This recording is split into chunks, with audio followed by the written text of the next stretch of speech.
Hi hello అండి. ఈరోజైతే వెల్లుల్లి తర్వాత అయితే ఆనియన్స్తో అయితే మంచిగా పచ్చడి అయితే చేశాను.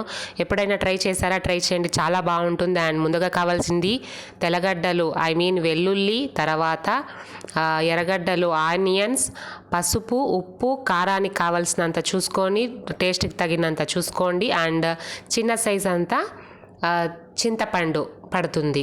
తర్వాత అయితే రోట్లోకి అయితే మంచిగా తెల్లగడ్డలు వేసి మంచిగా నలగట్టుకోవాలి. చిన్నగా ఒక 1/4% నలిగిపోయిన తర్వాత అయితే ఎర్రగడ్డలు వేసి మంచిగా అవి కూడా దంచుకోవాలి.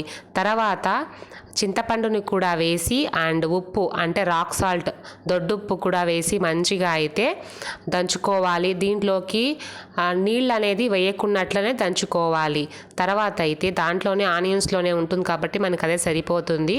అండ్ కారం, పసుపు వేసి మంచిగా దంచుకున్న తర్వాత ఒక ప్లేట్లోకి అయితే షిఫ్ట్ చేసుకున్నాను. అండ్ ఇది జ్వరం వచ్చినప్పుడు అండ్ ఏమైనా తినాలి, ఏమి తినబుద్ధి కాలేదు అన్నప్పుడు ఇలా చేసుకోండి, చాలా బాగుంటుంది. ఒకసారి ట్రై చేయండి.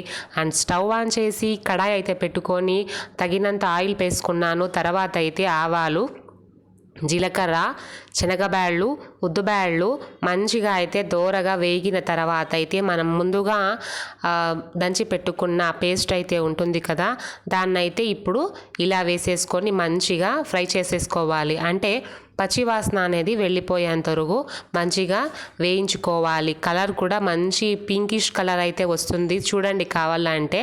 అండ్ తర్వాత పైనకైతే ఆయిల్ ఇలా తేలినప్పుడు అయితే మనకి అయిపోయింది అని అర్థం. తర్వాత వేడి వేడి అన్నంలోకి ఒక స్పూన్ 2 స్పూన్లైనా చాలు వేసుకొని తినండి, చాలా బాగుంటుంది. అండ్ తర్వాత అయితే టేస్ట్ చేసి కూడా చూపిస్తున్నాను, చాలా బాగుంది. మీకు నచ్చితే ప్లీజ్ లైక్ చేయండి, షేర్ చేయండి అండ్ సబ్స్క్రైబ్ చేసుకోండి. టేస్ట్ కూడా సూపర్ ఉంది. అండ్ ఫాలో అవ్వండి నా ఛానల్ని.